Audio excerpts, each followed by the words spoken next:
Okay, we're live.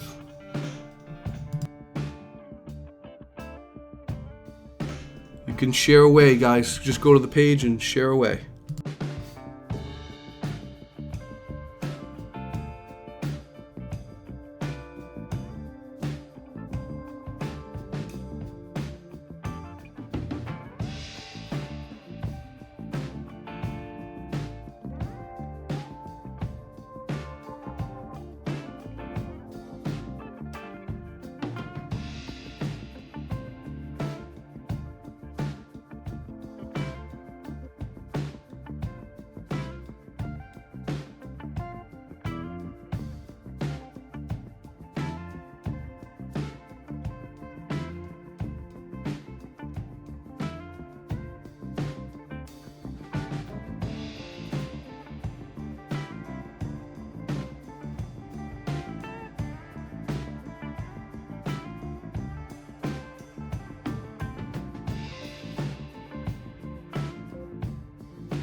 Yo, everybody. Better camera. Much better camera. Hey, welcome to Wine with Dave. It's episode... Oh, my finger almost touched it. Episode 85. Look at that. 85 episodes. Look at that. Black logo behind the white. How trippy. How fitting for tonight's guest. Black behind white, white behind black. Look, I'm really excited about tonight's guest. But this is your first time here. Go ahead and follow me. This is Wine with Dave, where I bring on really interesting and cool, creative people, business owners, authors, illustrators. Heck, if you know how to crochet little, I don't know, that little crazy thing on Mandalorian guy, whatever. Whatever you do. Whatever you do, call me up. What's his name? Baby Yoda. That's what I was trying to say. If you can crochet Baby Yoda, I'd like to have you on the show. Although his name's not Yoda. It's like Groku. This is a fine Cabernet I'm drinking tonight. So, yeah, go ahead, say where you're from. I'm really interested in where you're from. Who do we have? We have Kim Hurt. Great name. Kim's profile's on fire.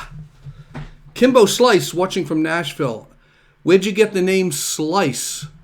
Let me guess, you're a bass player. Only bass players would say, I'm Slice. I'm Kimbo Slice. Bob Salvis from Rhode Island, all the way from Rhode Island. Bob Salvis, how you doing? How are you, my friend? I'll give you a hug. Thanks for tuning in. What else do we got? We got Bob Goldberg from Maryland.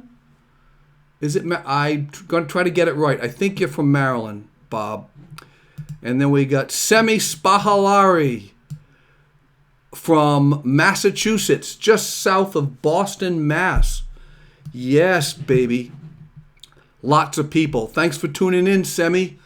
Bob Salvis, Bob, and whoever you are, type in where you're from. It'd be really cool because then I can put it up on the screen and you feel special and you get all that, the really special feelings, and you might even wet yourself. People have wet themselves when they see that their name's up there. I'm from, Pissant, Georgia, and they see it on screen. They get really excited. They have been known to wet themselves. I'm kidding. They don't wet themselves. Yes, sir. All right, we're going to get on with the first segment, which I'm really excited about. It's Did You Know? Tonight is episode 85. Next week's my last episode of the season, of the whole year. Episode 86. It's a special Christmas special. And I'm changing it from Wine with Dave to Eggnog with Dave. It's going to be Eggnog with Dave. Bring your favorite eggnoggy drink. You can put whatever kind of liquor you want in there. Or don't. Just drink it straight with ice. So that's cool. That's cool. You're going to like tonight's guest. The reveal. They're here. They're sitting in the green room just waiting. I can see them. They look extremely bored. They're just like chilling out. Okay, they're getting excited. They're getting a little excited. They might have been smoking something earlier too. I don't know. One of them may take his shirt off. He does that from time to time. All right, ready for Did You Know? This is cool. And I've got an interactive one ready for you right now. Here we go. Are we ready for Did You Know? Did you know? Did you know that in the 16th century, poets exchanged rap battle stylized insults in an act called flyting? Flyting. This is good for you, Bob. Flyting. The word flyting comes from the Old English word for quarrel, something like today's freestyle rap battles. The purpose of flyting was to craft poetic insults so devastating to your competitor that they'd be too insulted to muster a comeback. One recorded exchange is known as the flighting of Dunbar and Kennedy, in which Kennedy tells Dunbar, and I quote, You look like the crows already ate your cheeks. Renounce, rebel, your rhymes and sorry sheiks. What a burn. That's cool. Flighting. We should flight each other. Rap battle. You get some poetry? I don't know, these local poetry people, I don't see them being mean. They're all about love. They're all about that thing called love. Did you know that Beauty and the Beast was written to help girls accept arranged marriages? It's true, look it up. The writer and author of Beauty and the Beast wrote it to help girls get accepted to the idea of arranged marriages. Did you know the German word Kummerspeck, Kummerspec, Kummerspeck, means weight gained from emotional eating? If you're feeling emotional during COVID, you're Kummerspeck. Get out and run. Continental plates drift at about the same rate as fingernails grow. That's cool. Did you know that? I bet you didn't know that. I bet you didn't know this one. Hitler's nephew wrote an essay defaming the dictator, his uncle, Adolf. Then he moved to the US and served in the Navy to fight his uncle. Willie Hitler, they called him Willie Hitler, was, I kid you not, he was born in Liverpool to a British mother and a German father, whose brother was Adolf Hitler. When Anglo-German relations started heating up due to his uncle's flamboyance, Willie published an essay in Look magazine titled, Why I Hate My Uncle. As war broke out, he moved his family to the United States, where he tried to enlist in the US Navy, but was turned down. After the Japanese bombed Pearl Harbor, Franklin Delano Roosevelt took a second look at Willie's application and finally approved him to engage in the fight against the Nazis. Can you imagine bunking with him in a submarine? What's your name? I'm Joey Crabapple from Georgia. What's your name? I'm Willie Hitler. Want to clean a room? I think that's funny. I'm hanging out with Willie Hitler. His uncle's done some bad things. Doritos are flammable and can be used as kindling. That's right. If you don't have a fire and you've got Doritos, come on, Reveal. You guys know this. Pull out the Doritos and light them on fire. They start your wood. David Bowie helped topple the Berlin Wall. Did you know that? While David Bowie's trio of albums recorded in Berlin are considered among his best work, it's not only his legacy. He was in Germany. It's not the only legacy he has in Germany City. In 1987, his performance of Heroes in front of the Reichstag as part of the concert for Berlin was so loud and close enough to the wall that those in East Berlin heard it. And it sparked a police crackdown and a big riot. And they said that that's what pretty much started the knocking and the banging down of the Berlin Wall, was David Bowie playing Heroes live. You didn't know that. Brunch was originally invented for what? Type it in. Type in brunch and your answer. Why was brunch invented? Astronauts are not allowed to cry in space. They're told to not be emotional, because when they cry, it goes nowhere. The tears just well up in your eyes, and it's actually very painful and it stings. It stings a lot. 1 in every 2,000 babies are born with a tooth. The strongest muscle in the human body is the tongue. Male students at Brigham Young University in Utah need special permission to grow a beard. Did you know that? Everyone has a unique smell except for identical twins. They smell exactly the same. And that wraps up Did You Know? Wow, that was fast. Anybody guess? Does anybody want to guess? Bob Goldberg, yes, I am familiar. You are familiar with that word. That's a cool word. So here it is. You can guess. What is it? What is it? Brunch was originally invented for what? What was the reason? Does anybody know? Let me see what people are saying. You could say the winners were pretty fly. Yeah, they were pretty fly for a poem guy. Old English was my major field of study. That's good. Why don't you answer the question?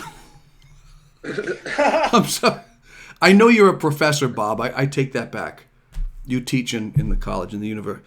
He teaches in the university. So I don't know. Do you know that? Do you know that, Bob? Brunch was originally invented. I'm going to keep going. I'll give us like 10 more seconds. I knew about Doritos. That's good. That's good. Don't know why brunch was invented, but I love it. Are you ready? You guys ready for this? Brunch was invented to cure hangovers. Not that I have any. Can you imagine? You woke up and you were just like your head was rocking back in the 1800s or whenever it was invented. And breakfast wasn't enough, so they said, let's have another meal just before lunch, but just after breakfast. So they were thinking of calling it breakfast, but that didn't work. So brunch worked. People started to eat, dissipated the alcohol, headaches were gone. Next time you have brunch, think about it. Think about your friends who are in pain. All right, well, that was cool. You know, today, there's a lot of cool things that happened today, guys. I don't know if you know this. Who else is here? From San Diego, sending lockdown greetings from San Diego. How are you, Rick? I hope you're doing well, hunkered down. We never had brunch in college. They should. They should have brunch in college. Where am I at? Today is a national day. I don't know if you know this, but it is National Wary Willie Day. Wary Willie. This is Willie right here. Emmett Kelly. Remember him, the famous clown? Wary Willie Day on December 9th recognizes the art of clowning and the impact it has on our lives. This holiday was named for the character made famous by Emmett Kelly, who was born on this day, 1898. He would be 102? Is that right? 120. Kelly had developed Wary Willie at the time when the white-faced goofy clown was the norm. And selling the idea for a sad, down-on-his-luck clown did not fit the formula most circuses were seeking. For the time being, Kelly put back on the white face and the brightly colored costume. Times and attitudes changed around the country, and the depths of the Great Depression, downtrodden and world-weary, was the face of the nation. People could identify with Wary Willie like never before. Wary Willie, his frowning, whisker-shadowed face, and his dirty, torn, and worn costume went on to become an American icon. Kind of fitting for these days, huh? Wary Willie. His son, Emmett Kelly Jr., carried on Wary Willie's persona well into the modern era until his death in 2003. There's a lot of W's. I am not going to do W words tonight, so I'm going to get rid of him. But he's dead, so there's that. He's drinking coffee.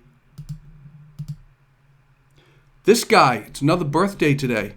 This guy creeped me out. When I got my first Alice Cooper record, I flipped it over, and there was the Alice Cooper band, and Dennis Dunaway, the bass player, was creepy as all get out. Look at that guy. He was like 7 feet, weighed 30 pounds. He was scary, and the music was scary. But today, Dennis Dunaway turned 74, bassist for the Alice Cooper band, who co-wrote some of the band's most notable songs, including I'm 18 and School's Out Forever. So, there's that. Happy birthday, Dennis Dunaway.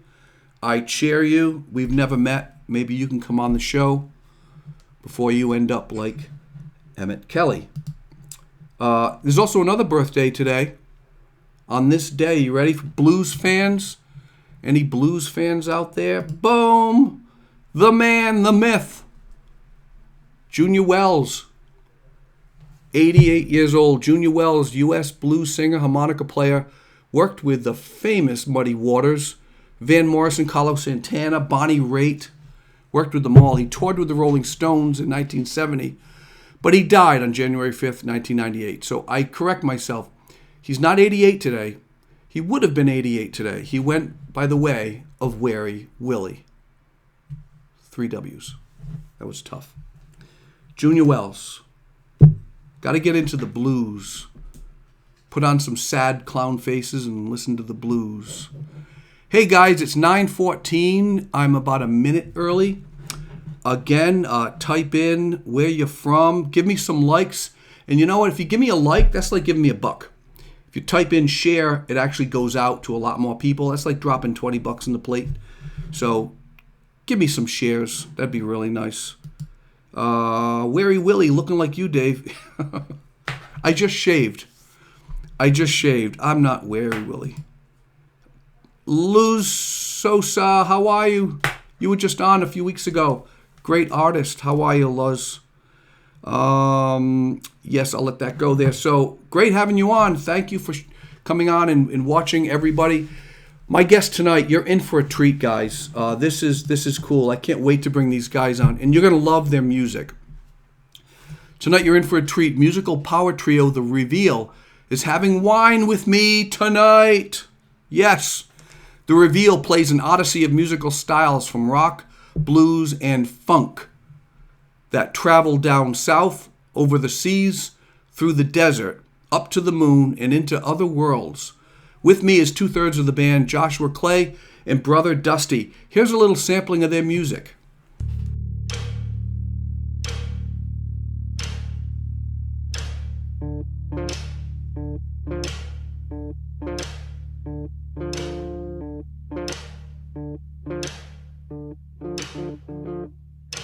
Tick-tock, I go tick-tock. Just a little man on the click-clock. Left to right, I go left to right. I wanna do a little dance, no rest tonight. Rock your body, just rock your body, just rock your body with me. Rock your body, just rock your body, just rock your body with me. I'm going in, yeah, I'm going in. I'm going in, I'm going in. Come on, dance with me.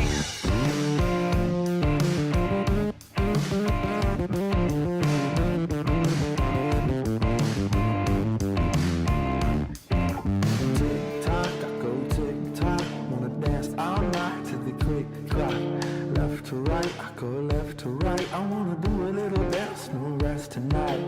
Rock your body, just rock your body, just rock your body with me. Rock your body, just rock your body, just rock your body with me. While the ladies on the clock. Oh, I'm sorry. I just ended it too early. Oh my gosh. Hey guys, sorry about that. What What's going on? I got hold on a second. Let me get rid of this. Here I am. Add to the left. How you guys doing? Pretty good, dude. What's going on, man? That was a great song. That was a great TikTok. Who wrote that? That one was actually a song that before we had formed, I had already kind of written. And then the boys threw their little pizzazz at the top of it. Nice. That's cool. You know what? I'll play it again at the end of the show, right after my closing joke. I'll just play it to let it run out so people can hear it, because there's a clip of another song you got in there. Really good bluesy, swampy thing. So, all right, well, let me start. Sorry, I cut it off like 15 seconds before it ended. That is a funky bass line, and that drumming groove is so hypnotic. Great job. Thanks. Great job. So let's give a shout out to your drummer, Kirk Morrow Jr. Tell me about him. Yeah. He couldn't be on tonight. Yeah, man. We kind of knew him through some mutual friends in high school, and he's actually also a singer-songwriter. He jams on guitar and sings his own songs. And I started jamming with him on some acoustic stuff with some boys back in Indiana. And I knew he was a drummer. And we put together a couple covers, and then Josh's schedule freed up, and thus became the band. Right. That's cool. That is awesome. Good drummer, really good drummer. You don't get rid of people like that, you know? Yeah. So when people ask you what type of music is The Reveal, what do you tell them? I'm asking for a friend. It's always a flare of a bunch of different things. It can go from blues, rock, hip hop, country. We kind of all come from different backgrounds of different music because our dads actually all play the same instrument that we play. So, and it all comes from different backgrounds in music. My dad played bluegrass music growing up. Dustin's dad's a great bass player who grew up playing country and rock. And same with Kirk's dad, he was a drummer and music as well. So it ranges from hip hop, funk, alternative, whatever you know what I mean. A bunch of different things. We hear different things from everybody. Yeah, we like to just say it's a rock odyssey. It's rock and roll, and we just take it through a spectrum of everything that you can do with rock music. That's good. You know, that makes sense because it is like that. It's kind of what I hear when I'm listening to your songs. It is all based in rock, but it's low, quiet, lots of dynamics, lots of space, then it fills right up. For sure. For a trio, it really fills up. Do you ever think of getting another player, keyboard player, another guitar, or you feel like this is the right mix? Definitely, this is the right mix. The power trio is, we all grew up liking bands like Rush and Jimi Hendrix Experience, and technically bands like Rage Against the Machine. The band is actually a three-piece, and that's another big band. Like Rage Against the Machine and Black Sabbath, there's three people actually playing. And then a fourth guy singing, and that's basically kind of what we do. Right. The vocals are shared amongst the instrumentalists. Mm-hmm. Yeah. We like sticking to the three-piece, but sometimes when we play acoustic, Josh's cousin jams out on some bluegrass, and we like having him up to just jam with us sometimes. But yeah, we're sticking to the trio forever. Yeah, that's good. You fill it out pretty well. That's really good. Good stuff. What's your favorite song by your band? Because we were just playing TikTok, which I think that can't get out of my head now.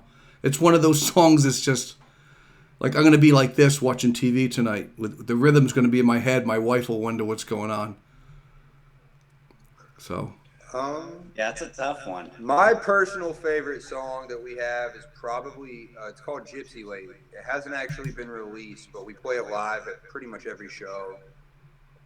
It's just fun. It goes everywhere. We got Kirk rocking out on the cowbells a lot. So that one's good. And then there's a song called Work off the album. That's one of my favorite ones to play.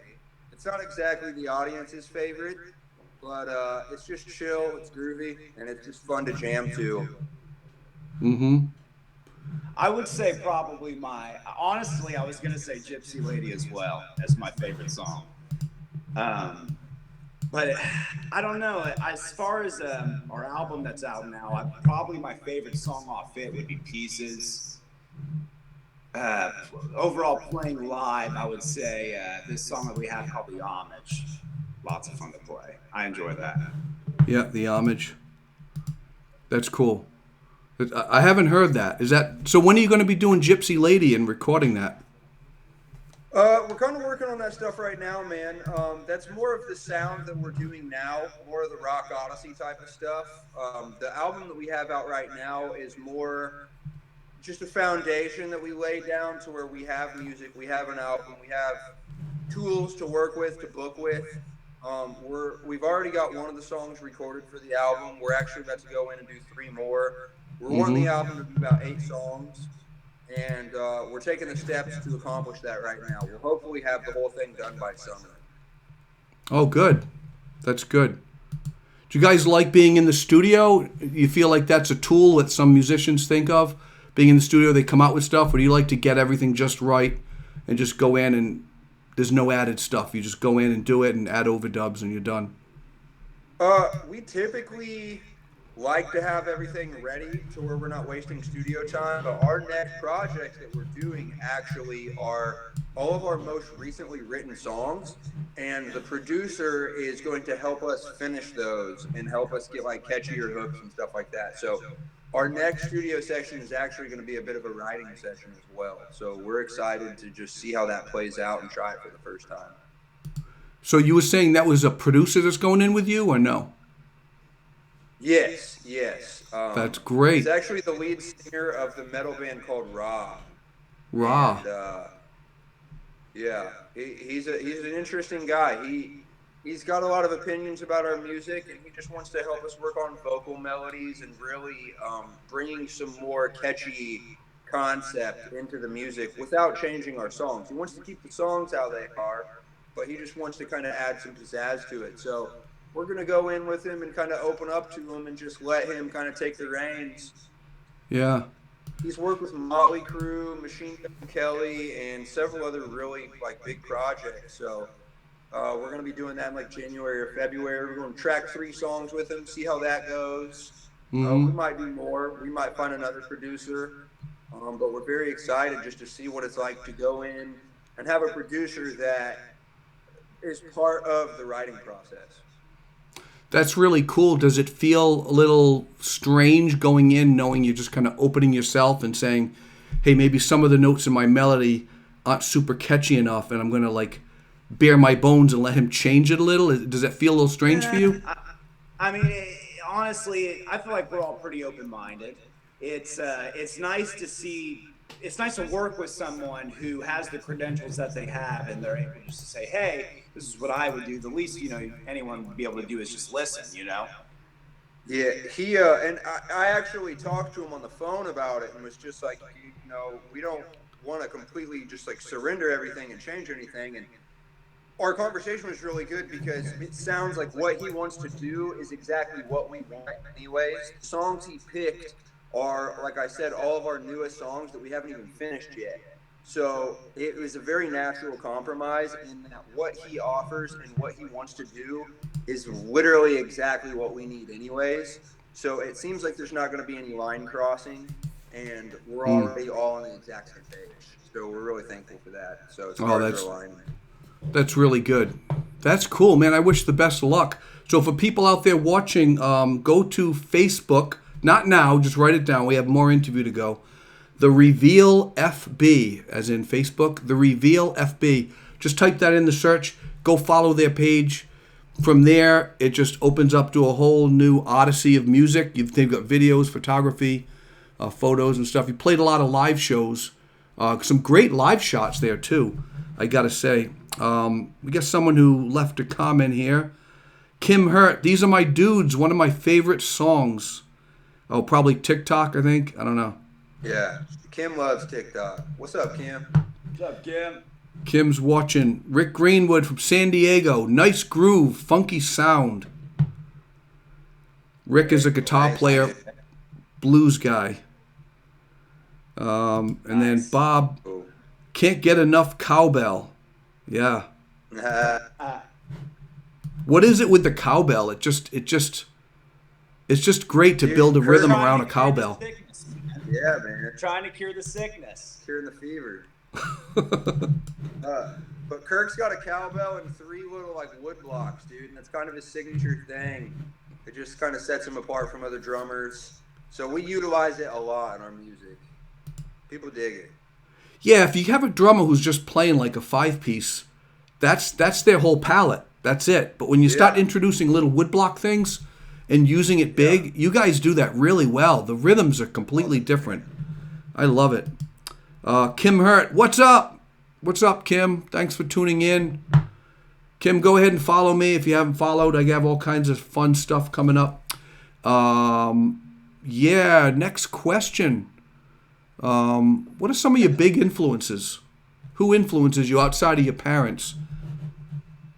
What about you, Josh? What are you growing up? What did you listen to on guitar? Growing up, playing guitar, I grew up primarily just playing bluegrass music, honestly. And guys like Jimmy Martin and Tony Rice, they were big like guitar influences. And then the rock and roll bug bit me, and I started listening to Stevie Ray Vaughan, Jimi Hendrix, Eric Clapton, Duane Allman, stuff like that. That's cool. Yeah, how about you, brother Dusty? As far as the foundation of the band sound goes, I always like to tell people that if Rage Against the Machine and Black Sabbath had a baby, we are that baby. But then there's also like Jack White, Black Keys, Red Hot Chili Peppers, Jimi Hendrix. There's an Australian 3-piece called Wolf Mother that has really inspired a lot of my own writing. I'd say Rage Against the Machine's my biggest influence, and then I also am into a lot of like metal, a lot of hip hop. grew up on playing classical in like drumline and stuff like that. And then as far as Kurt goes, Kurt's really into like theatrical stuff. He likes Dream Theater, Rush, Kiss. He really likes like Dave Matthews, just like bands that really put on like a huge show. Mm-hmm. That's interesting. Oh, that's a good mix. So Josh, playing bluegrass, just doing a lot of those flat pick, pretty quick runs.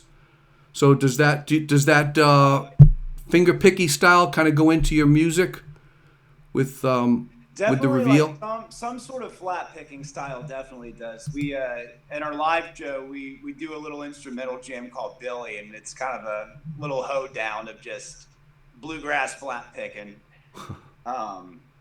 But definitely we try, like in my guitar playing within the band, I try to add it with certain parts where it makes sense, some sort of country element or some sort of where like more of where my roots came from, I guess. Yeah. And Dusty, you're and I got to ask you about the name Brother Dusty, which is underneath my name right now. So let me switch it back to you. You must have listened to James Jamerson and a lot of Motown stuff with the bass playing, no? Or did that come from a lot of Geezer Butler and all those single note lines, fuzz bass? Like Josh was saying, my dad's a bassist, and he's always been into like the funk, R&B, fusion, like more technical bass playing and melodic bass playing. So growing up, I kind of subconsciously just had that stuff shoved down my throat. So it was never like a conscious influence that I did on purpose. But yeah, I definitely have like a lot of like more funky style. When I first started playing bass, though, I was listening to a lot of Rage Against the Machine, which they're very like simple pentatonic. And that was kind of how I learned my way around the bass. And then from there, I kind of started branching out into other bands as well. There you go. So it came through your dad, pretty much. I mean, you're surrounded by it at home, so it just comes out. Yeah. How old were you when you started playing? Did you start on guitar or go right to bass? I started on drums when I was 11, and I picked up the bass when I was 16. Yep. That's cool. Let's talk about COVID. How are you guys dealing with COVID right now as far as you doing a lot more songwriting or trying to keep the distance?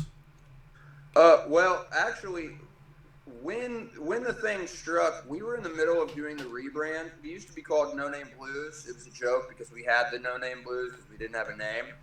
And we really needed to focus on that. So honestly, this year was great for us because it provided a lot of time where rather than playing shows, we were able to, focus on rebranding and getting songs out and more the business portion of everything. So it's actually been really good for us. We have been playing shows recently. There's a lot of social distancing festivals and stuff like that. But yeah, as far as we're concerned, we're kind of right in the middle of it. We understand everything. I really like the spectrum of opinions. I think everybody's opinions are valid as far as like both sides of it go. But where we're at is people's mental health. They want to get out of the house. They want to come jam. So that's kind of what we've chosen is to go out and perform for people. And if you want to stay at home, we don't blame you. And if you want to come out, come out. Mm-hmm. Yeah, it's driving a lot of people crazy. We all want to get out. We just want this thing to be over. But yeah, so I mean, we definitely don't want anyone to get hurt at our shows or put anyone any harm. But it gets to a certain point, man, where there's certain protocols with places where we do play where we're able to do it, but there's always still that risk. But like Dustin said, we need to make a living, and we also need to keep doing what we're doing. But we also want to stay safe at the same time. You know what I mean? Yeah. Has booking gone down since COVID, or is it about the same? We lost a lot of shows. Right now, we're so focused on like setting our foundation as a band. We just got merch. We're working on like stuff like a website and really getting our album out. So we haven't even really tried to book. So far, I bet we've played close to 10 shows since doing the name change. But for the most part, man, we haven't even really started. We're actually about to start booking a Florida tour for next year because Florida never really shut down. So that's kind of our aim there. But we're playing what we can, and we haven't, like I said, we haven't really sat down and tried to book, but we're going to soon, so we'll see how that goes. That's cool. Well, I got to get you up here in New England. I got to make some connections Yeah. for you, get you to play some gigs. You guys would do really well up here. So a question, imagine a world where you're not playing music and this is not your profession. What would you do instead?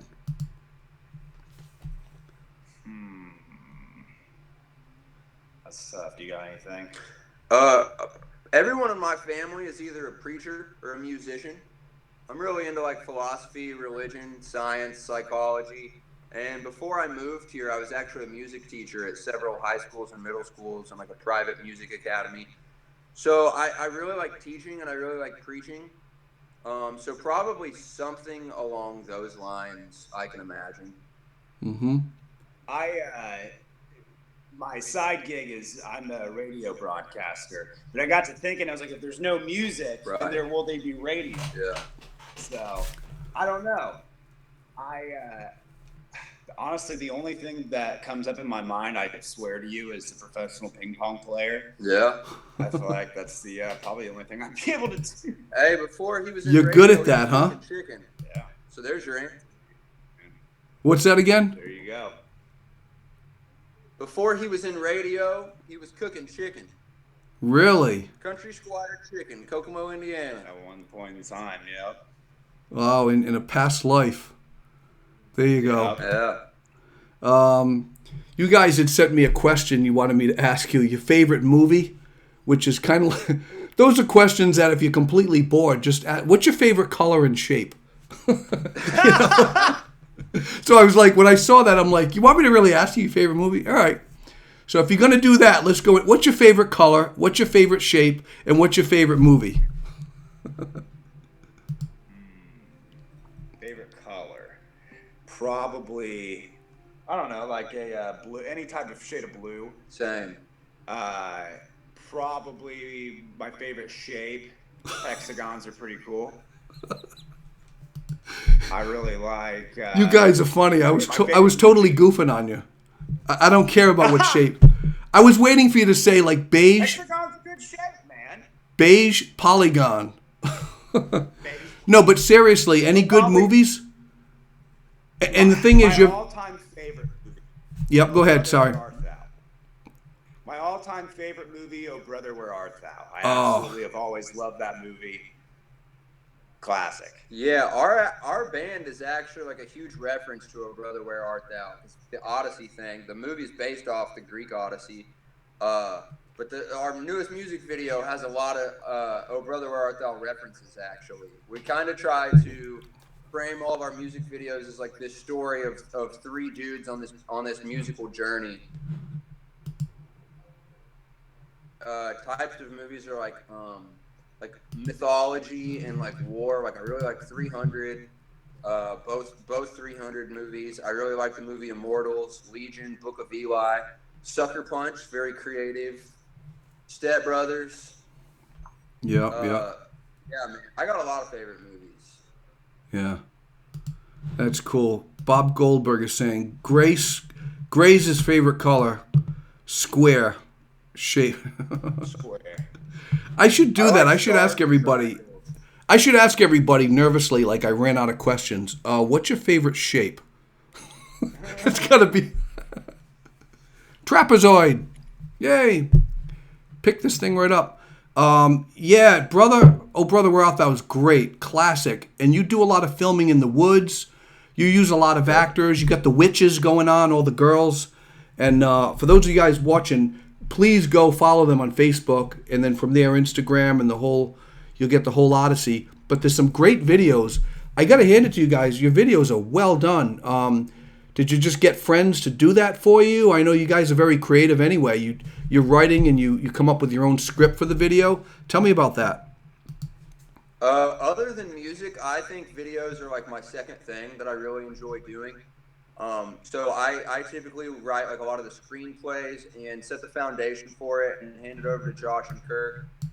We all kind of agree on what we're going to do, and then we usually find somebody, because I don't have all the equipment. I just have kind of the mind for it. And I like to direct and write the stories and stuff. So we find people who are on the same page. We get some cameras. I do a lot of the editing.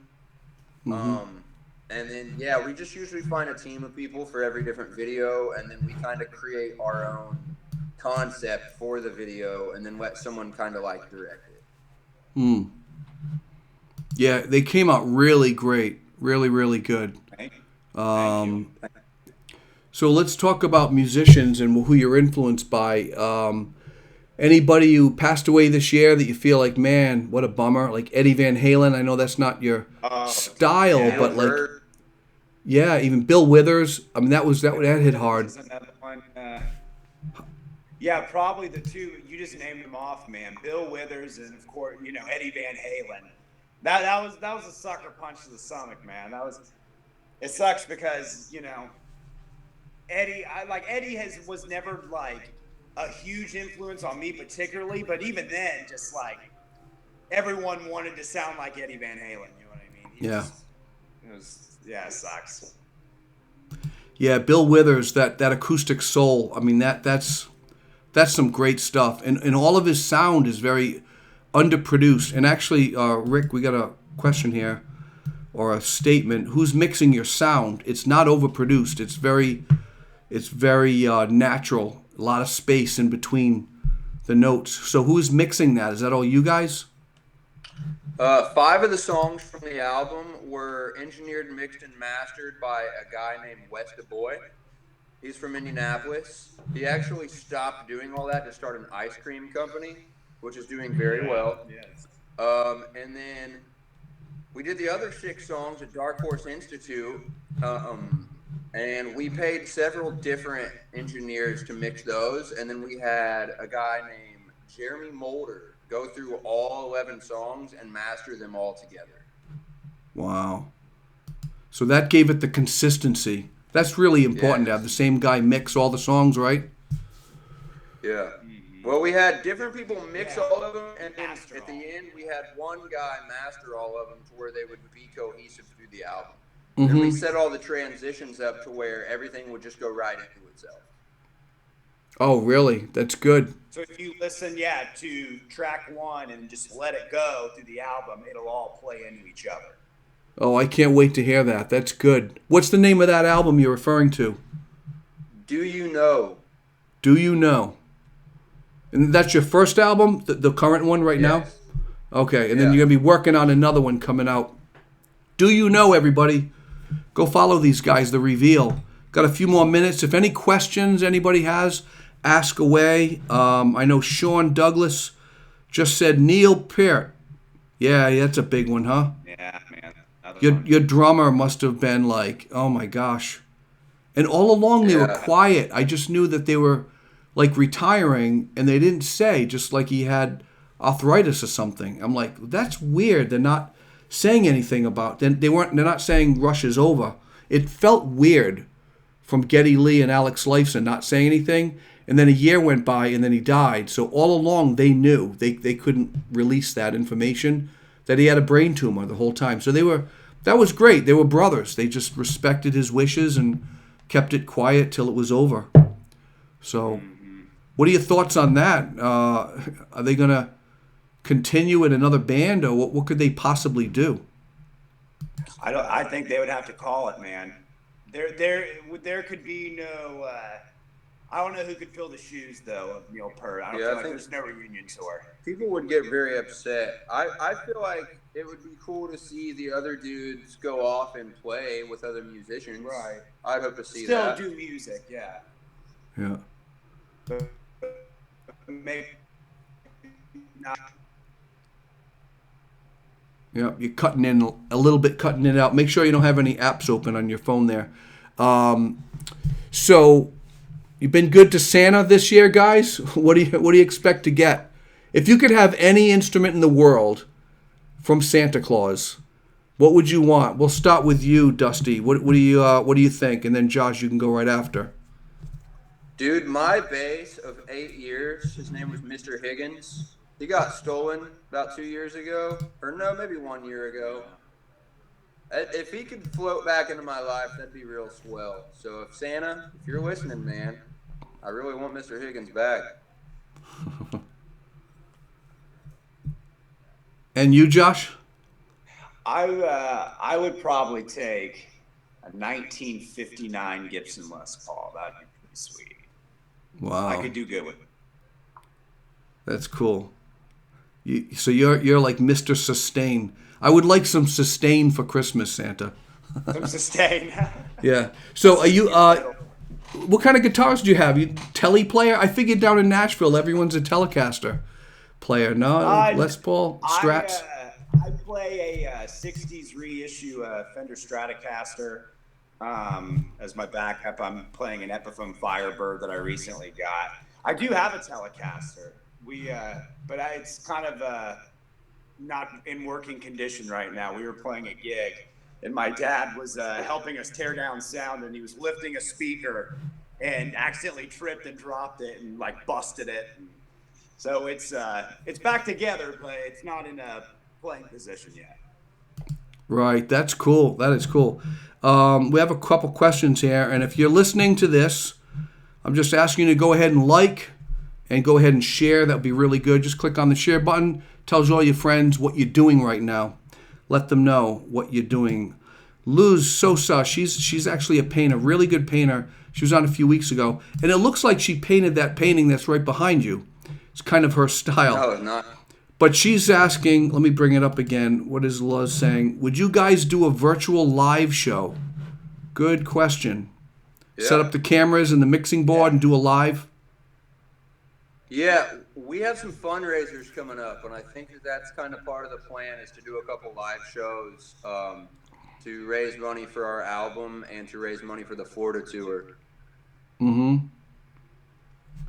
Oh, that's good. We got to raise the numbers right now. We're looking for we need $6K for the album, and we need $5K for the tour, and we're going to be announcing that soon. So I guess we just announced. Yes, you just did. You just announced it on Wine with Dave. Come on, man. That's good. It's official. It's official. They need 11,000. They need come on. It's going to start with that. We'll probably need more, but that's where we're starting. Yeah. There you go.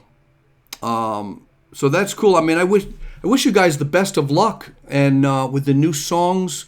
So who's writing some of the songs in the new album that's coming out? Is it a good mix? Or is it solely you, Dusty? We have a nice fair share of everything, man. I like to kind of compose and arrange most of it, but a lot of it is Josh's riffs. Josh will come to me with a riff or maybe a couple lyrics. Kirk will come up with some ideas, like Gypsy Lady, for example. I had that song written before the band formed. And then Josh came to me with some words, and I was like, dude, that would be a perfect chorus for Gypsy Lady. And then Kirk was goofing off on the cowbells once, and I was like, dude, that's the intro for Gypsy Lady. So I'd say a lot of this album is more spread through all three of us as writers as opposed to the first album. Because the first album had a lot of songs that I had already written before the band had formed. But now the direction that we're kind of moving towards is everybody being more of an equal part of the writing process. That's great. It's good. Good you want to do a virtual show and raise money to go on tour. Rick Greenwood says, great to meet you. I'll dig deeper. So what I'm going to do now, I'm going to play the intro video again so people can hear it who just came on live. So I'm going to play this. It's 90% of one of their songs, and it goes into about 20 seconds of another song. And just hang in there, and we'll be back, and we'll finish up the interview with them. Hold on. Let me find it. Here it is.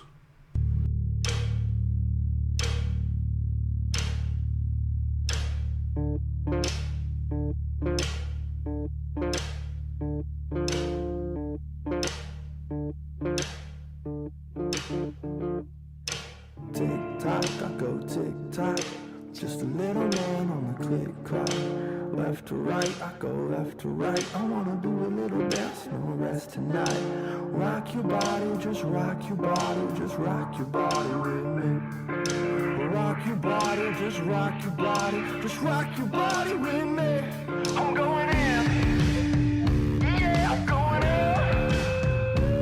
I'm going in, I'm going in. Come on, dance with me.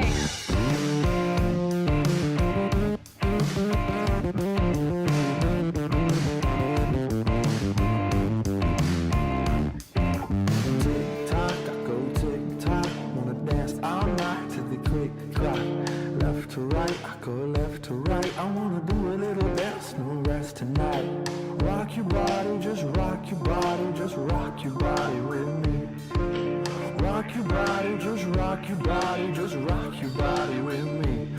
All the ladies on the clock, can we see what you got? Can you add a little scotch to the tick-tock? Make the hips rock and add a dip and add a drop. Can you shake it real slow and let it quick stop?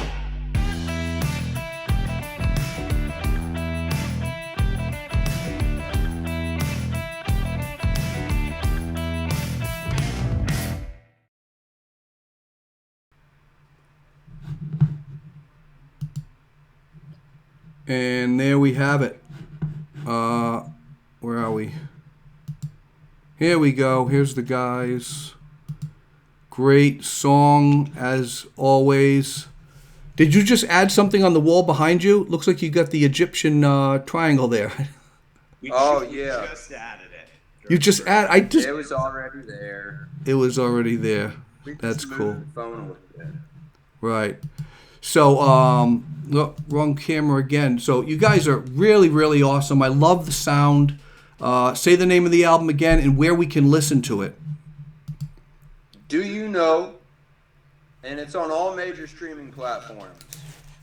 It's on YouTube. It's on Spotify, iTunes, Apple Music, Deezer, Tidal, Napster, It might be on MySpace. Google, Amazon,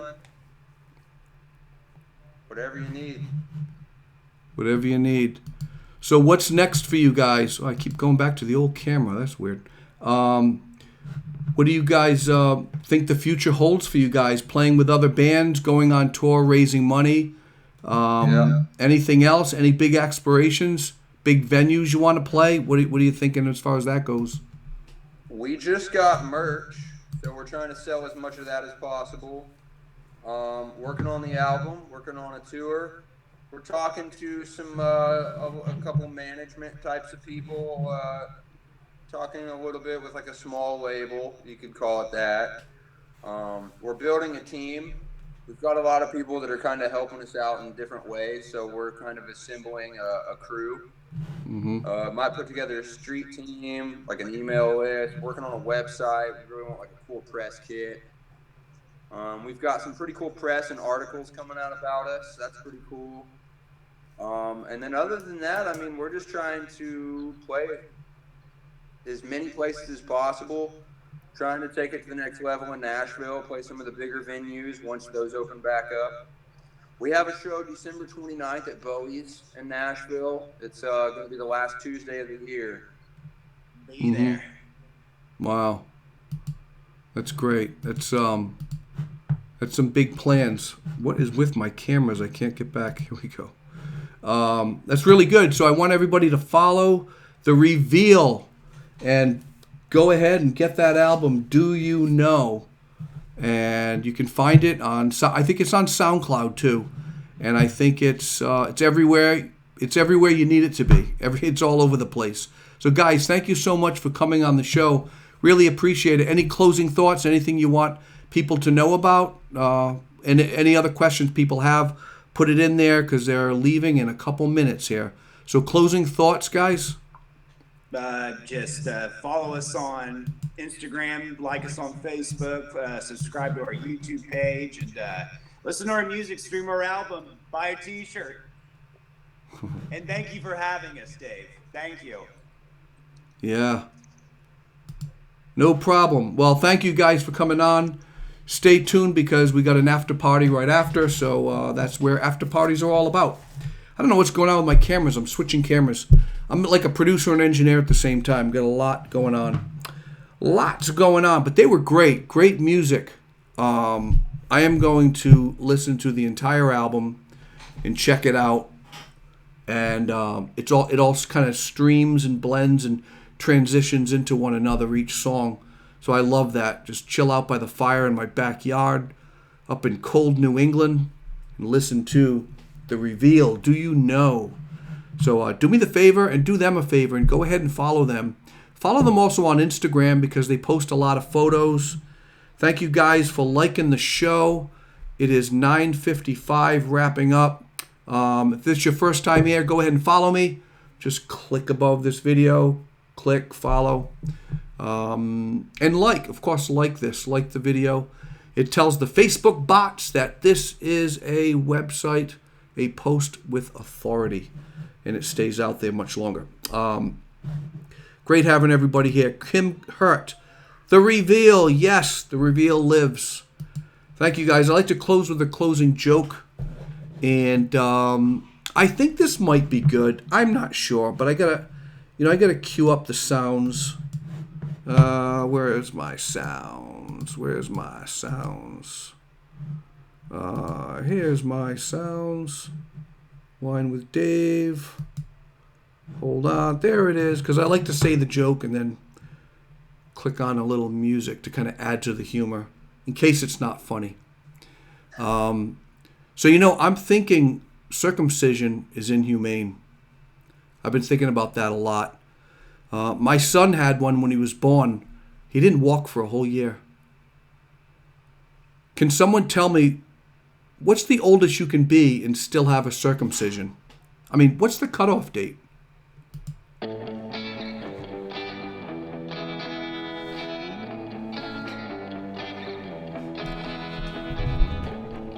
What's the cutoff date? Yeah. Next week, Eggnog with Dave. Logo changes. Tune in 9 o'clock on Wednesday. Last episode of the year, Eggnog with Dave. I've got 4 special guests. The Red Man has canceled on me twice. No Santa.